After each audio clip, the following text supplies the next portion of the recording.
Hey, what's going on, gang? This is Nate on the Stone. Welcome back to my channel and to the 50th episode of The Rolling Stone. That is really hard to believe. These Rolling Stones, they started out as just kind of haphazard here on the channel. Every time something, would happen unusual, like when I saw Michael Knowles get attacked. Last year, and then it was like, oh yeah, I'll just make a video of me telling my thoughts and etc. about that.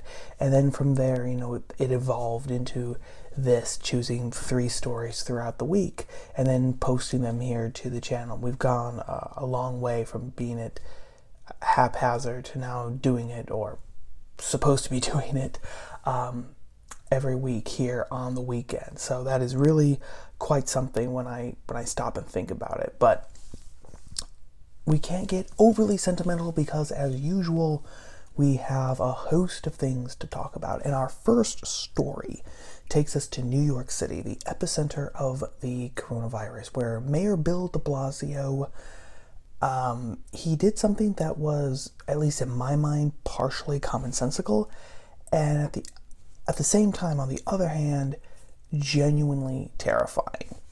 So, March 27th, last week, right? Mayor de Blasio had a coronavirus press conference where he said that if houses of worship, okay, so in layman's terms, churches and synagogues, he specifically mentioned churches and synagogues. He said that if houses of worship do not stop having services, he would order them to close down. Okay, now that in and of itself is not the scary part. That's kind of the commonsensical part, and I'm going to get to that in a second. But then he went on, and this is where we get to the scary part. He said that he might shut down these houses of worship permanently. Okay, now he said that he was doing this because by continuing to have services, these houses of worship, these churches and synagogues, were not taking the coronavirus seriously. They were not taking social distancing, i.e. avoidance, seriously, and they were endangering the lives of other people, right? Other people who attended these churches and synagogues, and therefore, the rest of New Yorkers, right? Because then who knows throughout the week how many people each one of those congregants would come into contact with. Now, this is specifically what de Blasio said in his briefing. He said, quote, a small number of religious communities, specific churches, specific synagogues, are unfortunately not paying attention to this guidance, social distancing, i.e. avoidance, even though it's been so widespread. So he said that if these churches and synagogues held services this weekend, okay, enforcement agents would take, quote, additional action up to the point of fines and potentially closing the building permanently. Okay, now, a lot of people, especially in the social media world of right of center conservative commentary, they quickly drew umbrage for this. They directed their umbrage toward de Blasio, saying that, this was obviously a violation of the First Amendment, a violation of freedom of religion. You can't just order a church or a synagogue or a house of worship to be closed, and you definitely can't say that you're going to close it permanently. That's something that happens in totalitarian regimes. That's something that happens in Cuba. That's something that happens in North Korea. That's something that happens in Iran. That's something that happened in the Soviet Union, right? That doesn't happen here in the USA. That's what a lot of people were saying. They were especially pointing out that it is the height of hypocrisy for de Blasio to be threatening churches and synagogues with permanent closure when at the same time the city of New York is actually releasing inmates from New York prisons, because the idea is, they don't want the prisons to be overcrowded, and therefore, they're releasing the prisoners so that the prisoners will not start a mini epidemic, right, in the prisons where they are, the coronavirus. Now, unfortunately, however, some of these people being released are like, sexual offenders. They're like rapists and things like that. And so, these are not elderly, non-violent criminals. So people have, justly pointed out the hypocrisy of threatening churches and synagogues while at the same time letting rapists, out into society again. And there was another note too, another very valid point that people raised, saying that, he mentioned churches, he mentioned synagogues, he didn't mention mosques, did he? And I find that surprising. Are we really going to say that no mosques in New York City are still holding services, despite the city strongly urging all houses of worship to cease activities for the time being while New York City remains the epicenter of the coronavirus? It seems very odd. Again, I'm not a New Yorker. I don't live in New York. So, I do not know what mosques in New York City have suspended services and which ones have not. But I find it very unlikely that all the mosques in New York City would have suspended services if there were still churches and synagogues holding services as well. So the fact that de Blasio didn't mention the mosques, that's interesting. And I will leave it at that. Okay? So that is the story, right? A lot of people, de Blasio threatened these churches and synagogues with permanent foreclosure if they didn't suspend services immediately and willingly. And people said, this is an attack on the First Amendment. De Blasio is being like Mayor Garcetti of Los Angeles. He wants to be a tin pot dictator of his city rather than an American mayor. Now, is that true? And this is where we get into where I said that it's commonsensical and it is scary, because the common sense part of this comes from de Blasio basically telling these churches and synagogues, hey, if you don't adapt to this new situation, then we're going to close you down. Okay? I personally, and I might get some flack for this, but I do not see a problem with that, especially, okay, when the city that you're in is, in fact, the epicenter of this global pandemic here in the U.S. New York City is the epicenter of the coronavirus here in the United States. So, de Blasio is actually right when he says, that it is socially irresponsible for a church or for a synagogue to continue to have services in their building. Okay, we're not talking about, that you can't stream them and put them on Facebook Live, and do that so that your congregants and your congregations can still watch them via, their laptops and everything. We're not saying that. He is saying that it is socially irresponsible for them to continue meeting while this is happening, that they cannot change their behavior to fit the reality as it is right now. And interestingly enough, okay, Brad Littlejohn over at the website Mere Orthodoxy, he actually reiterates this point. Okay, and he said that churches, specifically, that did not cease services right now, adapt to this new situation, they are basically guilty of not acting charitably. I want to quote right now a paragraph from his piece because I think that it is very important. Okay, this is what Brad Littlejohn over at Mere Orthodoxy said, quote, "The call to social distancing is an appeal first and foremost not to self-love, but to love of neighbor. Even if you are young and healthy and more than happy to endanger your life by going about your daily routine, that does not give you a right to endanger others, which is precisely what an invisible, often asymptomatic virus may cause you to do. Christians are called to faith and hope, to be sure, but also to love. Traditionally, Christians have taught that the sixth commandment imposes on us not merely an obligation not to kill, but to do whatever we reasonably can to preserve life.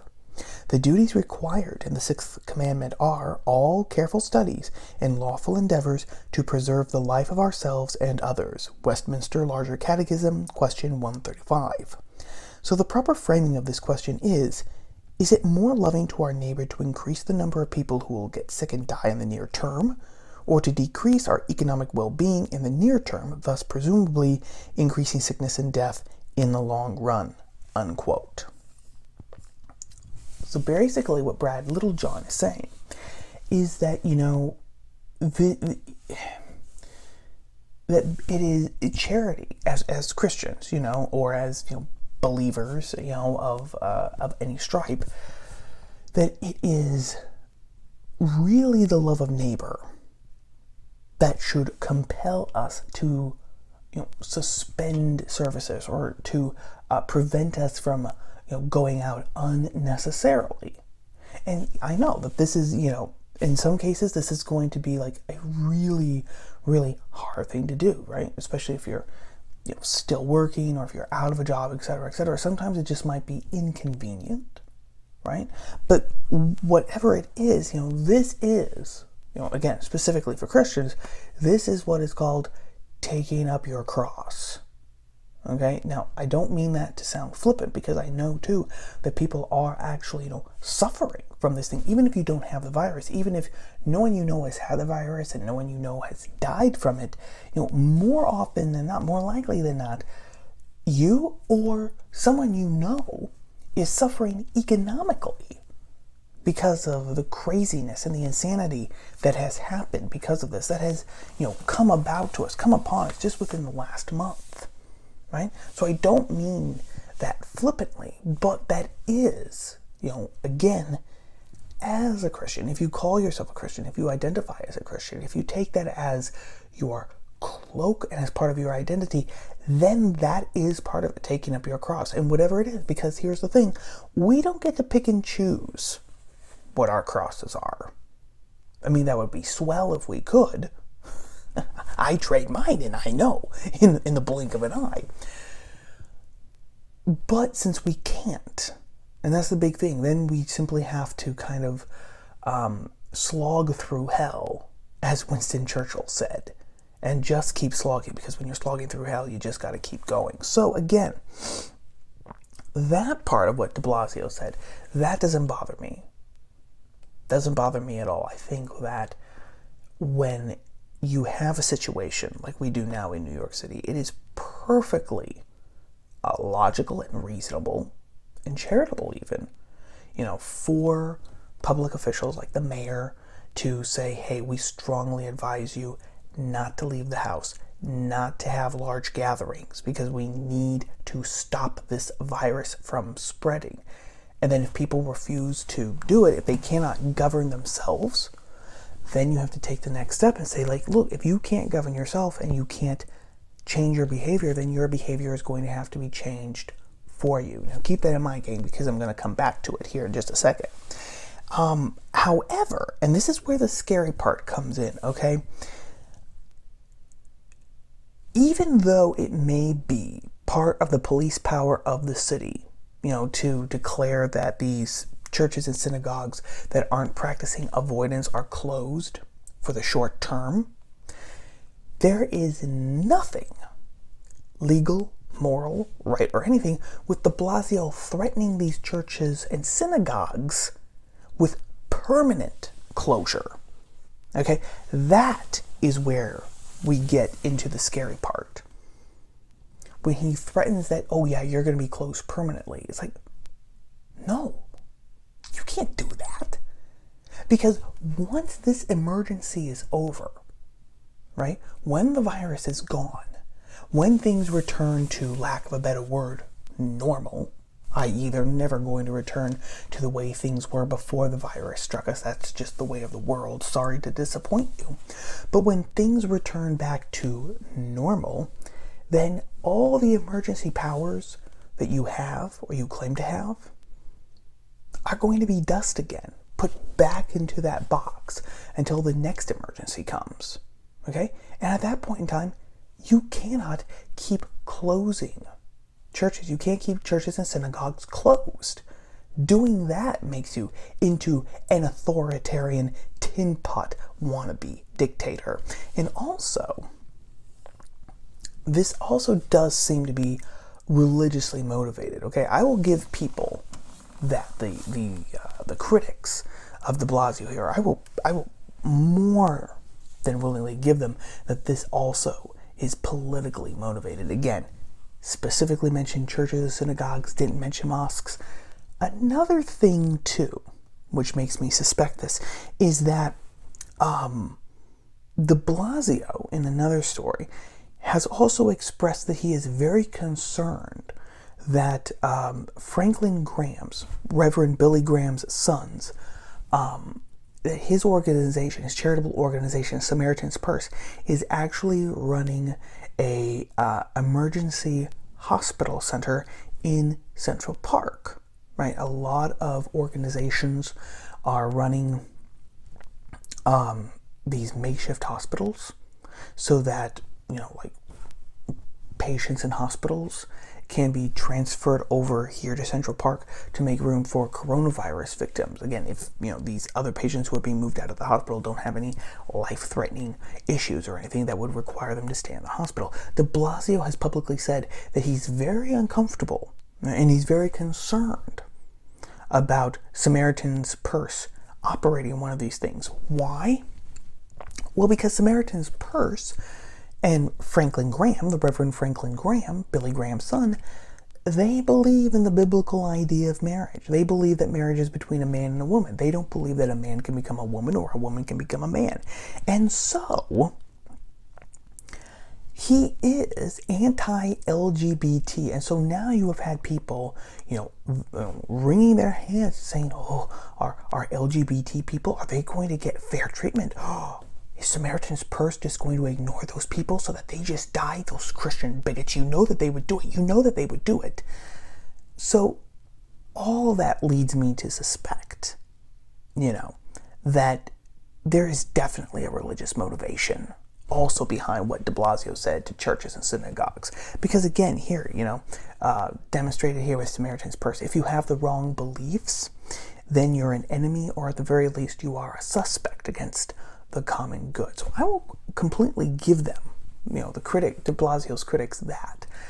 What I think that this shows, okay, and I'm coming back to that point that I mentioned just a few minutes ago, where I said that if you can't control yourself, you will be controlled from an outside force. That is exactly what Edmund Burke said. I've mentioned this ad nauseum. I will mention it again. Edmund Burke, who is the father of conservatism, really, he's one of the first conservative thinkers that we can definitely pinpoint and say, yes, he was a conservative. Russell Kirk makes that case in the very first chapter of his book, The Conservative Mind, right? Edmund Burke said that men of intemperate minds cannot be free because intemperate minds fashion their own fetters. Basically, if you can't control yourself, can't control your behavior, then some outside force is going to have to control your behavior for you, because something has to exert control so that there can be order in society. And we've talked about order before. It's the number one thing that every society needs, order. And so that's really what we are seeing here, okay? This is Burke's axiom being shown in real life, because what we have been seeing here in this coronavirus epidemic is that people do not really want to control themselves. We've seen it with those spring break kids, that CBS ran clips up a couple of weeks ago. Right? We've seen it with people, ignoring the advice and just going, out and about in public. We've seen much more sinister and vicious examples of this, of people, going to stores and, for example, licking, opening up jars of jelly, right, or tubs of ice cream and licking it again and then putting the lids back on as some sort of a sick joke, right? We've seen all of that. And so we have been proving, what people have been proving is that they can't govern themselves, which means, right, Burke's axiom, that they are going to have to be governed from an outside force. And that's really the vicious circle that we've found ourselves in, right? People saying the government, on whatever level, can't make us do this, they can't make us stay indoors, they can't make us do this, they can't make us do that because freedom and we're Americans, etc., etc. But then that gives the government, okay, again, state, local level especially, and especially these wannabe tin pot dictators like Bill de Blasio, like Gassetti in Los Angeles, that gives them the excuse to ramp up and expand their powers, because right now with this coronavirus, they have the perfect cover. They have the perfect excuse. Of course we had to expand our power. Of course we had to take these extra measures because these people weren't following the rules. They could not adapt to this new situation. And it just goes around and around. And then, of course, then that leads to people resisting more. You can't make me do that. This is tyrannical. And then the mayors and the wannabe dictators pointing to this new reaction as further proof of why their power has to be increased. It's a vicious cycle that we've gotten into because we lack a balance. And what that means is that the ideological division in our country is just going to deepen and then explode on us. And that's really, I think, what conservatives have missed throughout this whole conversation.